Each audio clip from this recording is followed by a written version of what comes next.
Tradições.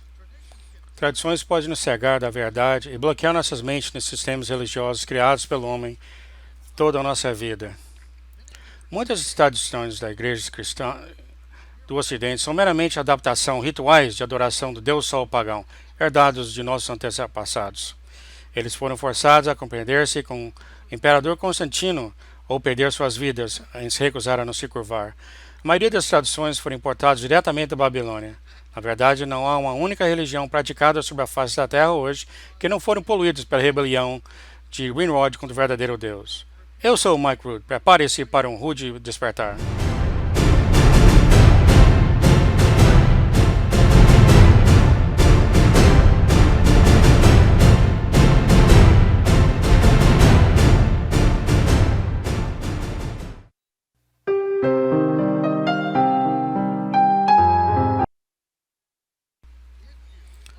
Se você, como eu, cresceu na civilização ocidental, no momento em que você chegar a 3 anos de idade, você sabia que na véspera do Natal, um homem barrigudo com um terno vermelho irá cair da chaminé e colocar presentes sobre uma árvore verde enfeitada com ouros e bolas de pratas. Crianças cristãs foram informadas que essa era a celebração do nascimento do menino Jesus. E na época você não tinha o intelecto e nem era capaz de desmentir a validade dessa tradição. Mas quando você chegou no jardim da infância e o debate entre seus colegas se esquentou, você percebeu que eles tinham mentido para você. O seu conceito de realidade foi abalado. Lágrimas desceram dos seus olhos quando você chegou à conclusão de que não há o Papai Noel.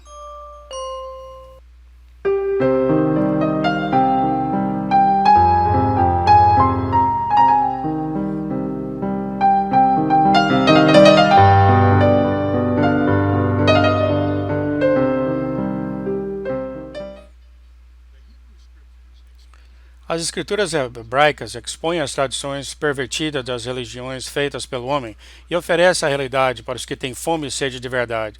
Shaul, vulgarmente conhecido como apóstolo Paulo, escreveu que não devemos ser enganados por tradições e mandamentos de homens, mas sim depender de uma fonte testada e comprovada na verdade, a Torá, os 5 livros de Moisés, Israel.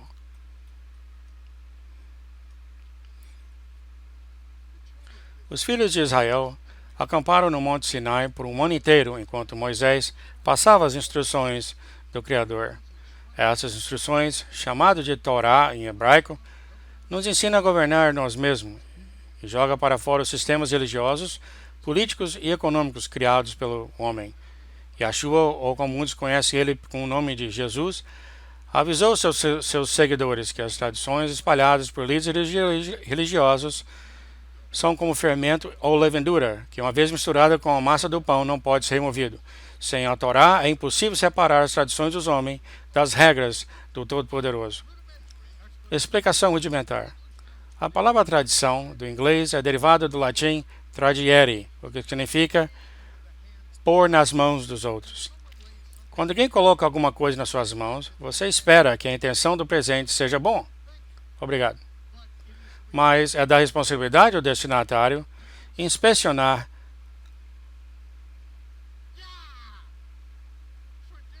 as tradições podem ser bom ou mal. O destinatário deve inspecionar com cuidado o que foi posto em suas mãos. Eu odeio quando isso acontece.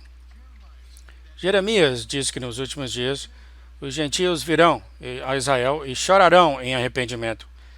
Certamente os nossos pais têm herdado mentiras. Se nossos pais herdam mentiras, o que eles passaram para nós não tornam-se magicamente uma verdade, não interessa a virtude e sinceridade deles. Tradições são dadas a nós em inocência e aceitada em ignorância. Somos como os cegos seguindo cegos. Aqueles que estão guiando a gente talvez não tenham qualquer intenção de nos enganar, mas eles de qualquer maneira estão cegos. E certamente iremos ambos cair no mesmo buraco, a menos que tenhamos nossos olhos abertos para a verdade. Mas o que é a verdade? Verdade significa a realidade, aquilo que existe. A verdade é a realidade se alguém acredita ou não. Pode-se acreditar em uma mentira toda a sua vida e nunca irá se transformar em verdade apenas por causa de seu sistema de crença. Se vivemos na verdade, devemos estar dispostos a desafiar constantemente as tradições e os ensinamentos que nós herdamos de nossos pais e sistemas religiosos, bem como os nossos próprios padrões de pensamento. Eu era um adulto antes, quando questionei as imagens na minha mente de Daniel como um menino novo que estava com segurança na cova dos leões. Uma vez que a imagem foi incorporada na minha mente, eu não tinha nenhuma razão para questionar a validade. Anos mais tarde, no entanto, uma nova imagem se desenvolveu das Escrituras. Um velho Daniel, nos seus 80, que tinha sido governante da Babilônia sob Nabucodonosor, Baltazar e agora Dário, que tinha sido enganado e ordenado que Daniel, seu vice-presidente, seja executado. Daniel e seus companheiros judeus Ananias, Misai e Azarias foram crescidos em Jerusalém e ensinaram as escrituras desde sua juventude. Quando eles foram levados como cativos para a Babilônia, eles foram renomeados Sadraque, Mesaque e Abednego, e ficaram eunucos sob o cuidado de Aspenaz, chefe dos eunucos, e treinados para o serviço da corte do rei. Daniel foi promovido primeiro-ministro sobre o rei Nabucodonosor e foi um jovem extremamente rico. Daniel foi multiplicado na riqueza mais 2 vezes durante o reinado de Belsazar e novamente sobre Dário, o Medo. Daniel era um dos homens mais ricos do reino. Por mais de 60 anos, Daniel estava no comando dos caldeus, um grupo de astrônomos altamente treinados, intelectuais, entre os quais havia muitos judeus cativos. Perto do fim de sua vida, Daniel foi visitado pelo anjo Gabriel, que deu datas bem precisas e exatas a respeito da vinda do Messias. Mas ele também foi instruído a selar algumas das informações. Aparentemente, era para ele, e para ele somente, compreender e agir. Daniel morreu na Babilônia, um eunuco, sem nenhum herdeiro a quem ele poderia deixar sua riqueza. Seria a maior loucura pensar que um homem tão rico e profeticamente bem formado como Daniel não teria feito planos bem detalhados para a distribuição do seu tesouro. Depois dos 70 anos, o cativeiro terminou. Muitos dos judeus, especialmente aqueles em posições de responsabilidade, ficaram para trás na Babilônia. O mais notável seria Mordecai e a sua sobrinha Hadassah, mais conhecida como Rainha Esther. Daniel teria naturalmente deixado a execução de sua herança aos seus companheiros mais confiáveis, os judeus astrônomos, nos quais ele treinou e que ficaram para trás na Babilônia. Há uma razão para cada palavra nas Escrituras, independentemente da complexidade que os detalhes podem parecer para nós. Ao considerar cuidadosamente os registros das Escrituras e registros históricos, muitas vezes vemos imagens muito convincentes no texto. Então, o que aconteceu com a herança de Daniel? Quase 500 anos mais tarde, o início do tesouro de Daniel reaparece nas páginas das Escrituras.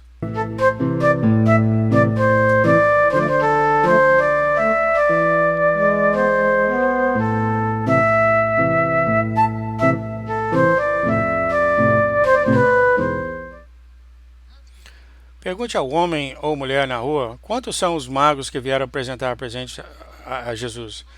Onde é que eles o encontraram e como eles estavam vestidos? Como você viu, a resposta mais comum é 3 magos e ele estava enrolado em panos. Isso, porém, não é o testemunho das Escrituras. Lemos na Escritura do livro de Mateus que havia um número não identificado de magos, no grego magi, chegaram à casa onde encontraram o jovem menino Yeshua vivendo com sua mãe e pai, Miriam e Yosef. No Evangelho de Lucas, lemos que somente os pastores chegaram ao estábulo.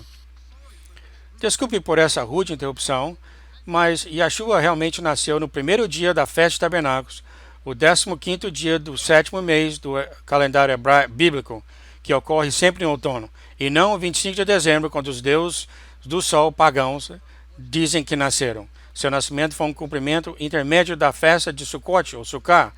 É a mesma palavra na língua hebraica. Yosef, ou José, foi obrigado a viver em uma Sukkah, ou tabernáculo, durante toda a festa de 7 dias. Miriam, sua esposa, não estava obrigada a viver no Sukkah, mas os hotéis em Belém estavam completamente cheios. Portanto, ela se juntou ao seu marido na Sukkah, no primeiro dia da festa de Sukkot, e deu à luz ao seu filho primogênito na Sukkah. Esse é o momento em que o Verbo se fez carne e habitou entre nós, na versão da Bíblia. Sugerir que um 3 magos carregados de tesouro cruzaram a areia seca do deserto, longe de qualquer proteção de uma grande caravana armada, expõem uma falta de bom senso. Eles não tinham sido homens sábios, mas tolos em se aventurar desacompanhado através do deserto.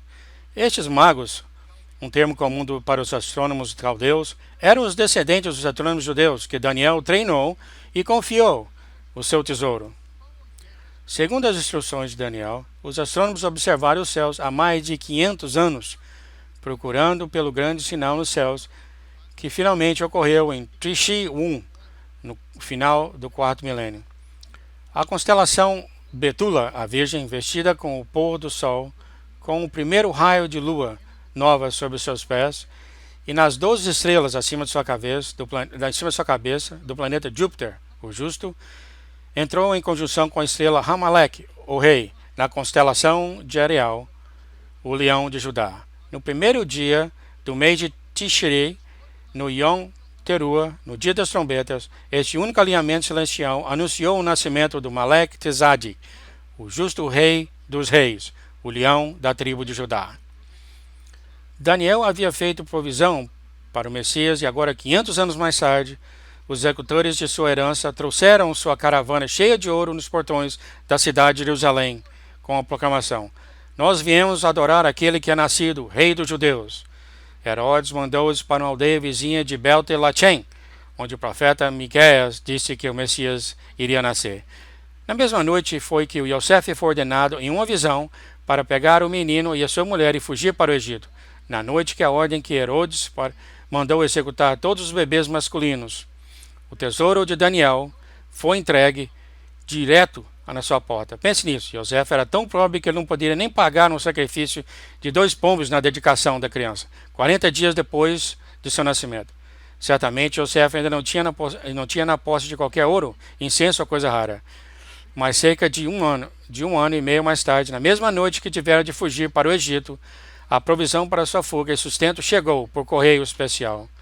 Essa preparação foi feita 500 anos antes e preparado para o momento em que foi necessário.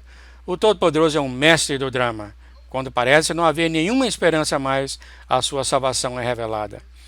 A verdade é sempre mais emocionante do que as tradições fictícias e contos de fadas com base de ignorância das Escrituras. Deixe a sua mentalidade ocidental gentia para trás enquanto exploramos a Bíblia de uma perspectiva judaica ou hebraica. Esta é a mudança dramática que você vem esperando toda a sua vida.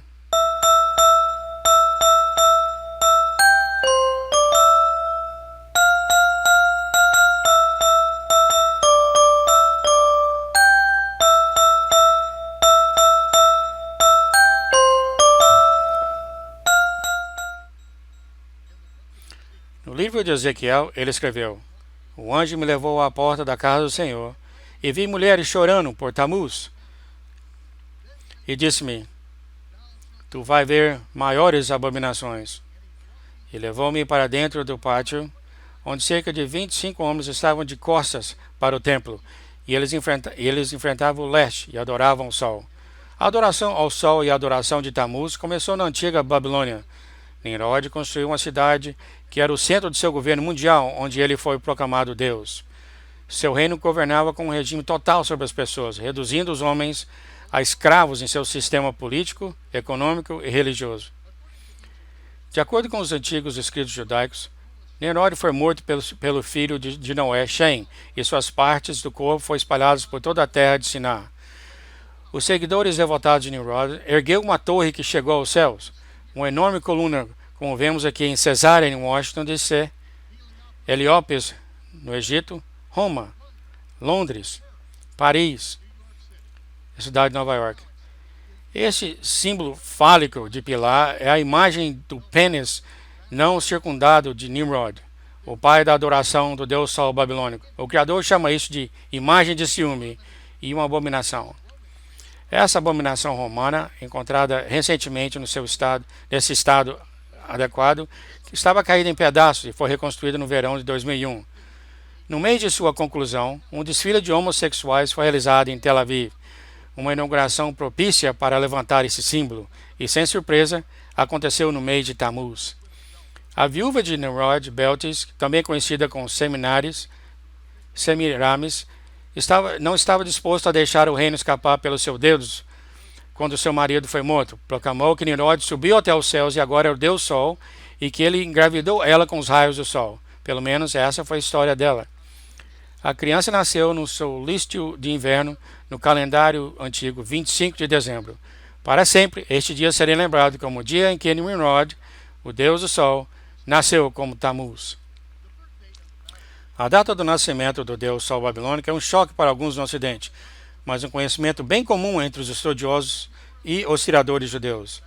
Israel foi levado cativo para a Babilônia para sua desobediência a respeito da adoração do deus sol.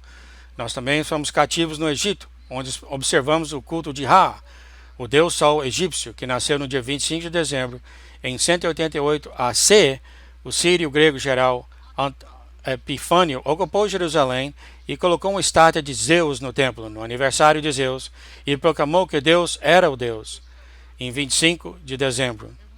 E quando Roma conquistou Jerusalém, eles penduraram patriotas judeus na cruz de Mitra como sacrifício ao deus Sol romano, que nasceu, você adivinhou, 25 de dezembro. A confusão de línguas na Torre de Babel dispersou os gentios para os cantos mais distantes do mundo, confundiu os nomes de seus deuses, mas os rituais de adoração permaneceu quase a mesma coisa em toda a terra. Há uma data que eu lhe asseguro, Yahshua de Nazaré não nasceu, 25 de dezembro. Mas quem era? Bebê pequeno, Tammuz. Tammuz, diz a história, foi chifrado até a morte por um javali num acidente de caça quando ele tinha 40 anos. Os 40 dias de choro por Tammuz foi instituído, um dia para cada ano de sua vida, em que os adoradores do Deus Sol iriam negar os prazeres dessa vida por causa dos prazeres de Tammuz na outra vida. Quando a mãe de Tammuz morreu muitos anos depois, a exaltada Rainha dos Céus foi mandada de volta para a terra pelos deuses no primeiro domingo após o equinócio verbal. A esposa de Nimrod chegou com um ovo enorme e desceu no rio Eufrates e quebrou, abrindo e permitindo que ela saia, encarnada como a deusa de seios nus de desejo sexual, Easter.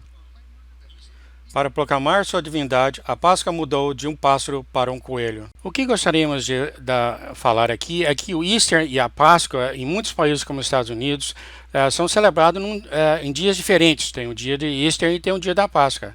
O Easter são aqueles ovos de Páscoa, né? Agora, no Brasil e em muitos outros países, o Easter e a Páscoa são celebrados num dia só. Tem a Páscoa e tem os ovos da Páscoa. Quando o Michael conversa aqui de um ponto de vista dos Estados Unidos e da cultura hebraica, ele tem o dia de Easter e o dia de Páscoa e ele vai explicar como os dois são celebrados separadamente. Então vamos traduzir o Michael do jeito que ele fala da cultura dele e da cultura dos Estados Unidos, que esses dois dias são realmente diferentes, celebrados de dias diferentes nos Estados Unidos e em muitos outros países também. Nesta caverna sombria de Rinom, no Vale de Tammuz, os sacerdotes ocultos iriam engravidar virgens no altar da Páscoa, no serviço do nascer do sol. E um ano mais tarde sacrificariam essas crianças de 3 anos de idade no mesmo altar.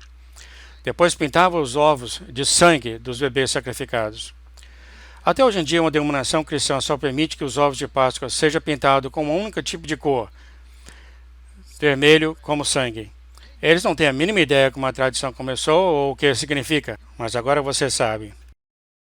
Domingo de Páscoa é agora o dia que culmina os 40 dias de choro de Tammuz, chamados muitos de Quaresma. Neste dia, denominações inteiras continuam uma tradição de matar um javali que matou Tammuz e comer presunto no domingo de Páscoa. Há uma data que eu lhe asseguro, Yahshua não nasceu, levantou da sepultura, domingo de Páscoa. Frequentemente, Páscoa e Easter são um mês inteiro à parte, porque eles representam a adoração de dois deuses diferentes. A Páscoa é celebrada de acordo com o calendário de Deus Sol pagão. Páscoa é celebrada de acordo com a observância da lua nova bíblica e o amadurecimento da cevada na terra de Israel. Yahshua manteve a festa da Páscoa. Todos os ensaios que foram incorporados naquela festa foram cumpridos no ano de sua morte e ressurreição.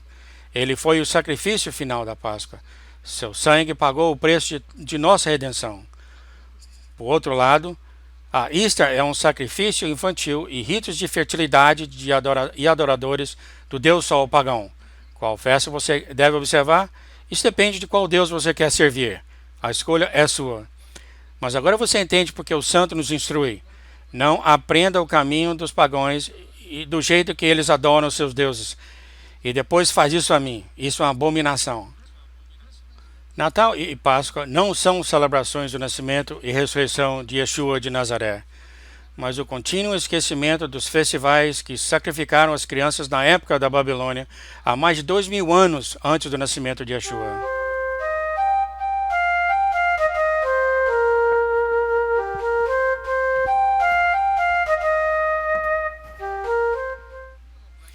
Todos nós reconhecemos que o calendário pagão que foi adotado pelo mundo cristão, a cada dia da semana e quase todos os meses do ano são nomeados de acordo com o nome de deuses pagãos ou anjo caído.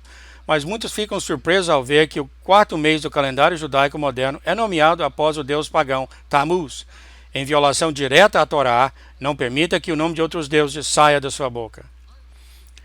Eu só falo os nomes dos deuses pagãos pela mesma razão que os profetas de Israel falam o nome deles, para expor a doença das tradições infernais de que herdamos de nossos ancestrais desobedientes.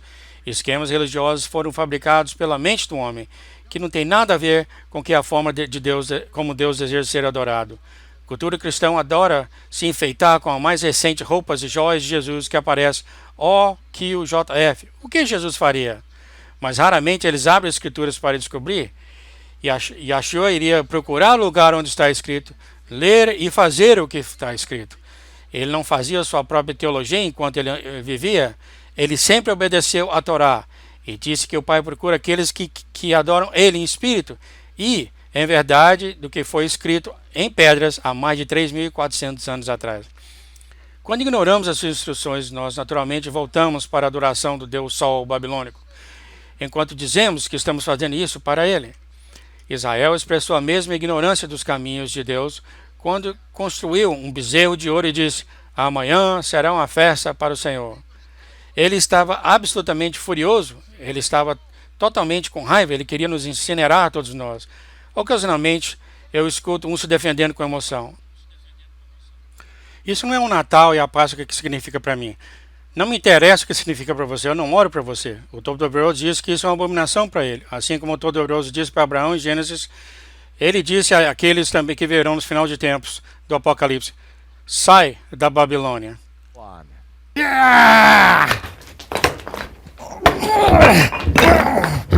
Ao longo desta série, iremos explorar as escrituras hebraicas, ambos os testamentos, a partir de uma perspectiva hebraica ou judaica. A grande comissão foi dada aos judeus primeiros, e os discípulos judeus deram suas vidas para passar as boas notícias do Messias para o mundo gentil. Vamos deixar os judeus interpretar as escrituras que os judeus têm escrito, e eu prometo que eu darei tempo suficiente para os gentios interpretarem todas as escrituras que os gentios escreveram. Eu sou o Mike Root, convidando você a se juntar a nós novamente na próxima vez para um rude despertar, e eu vejo você quando a fumaça sumir.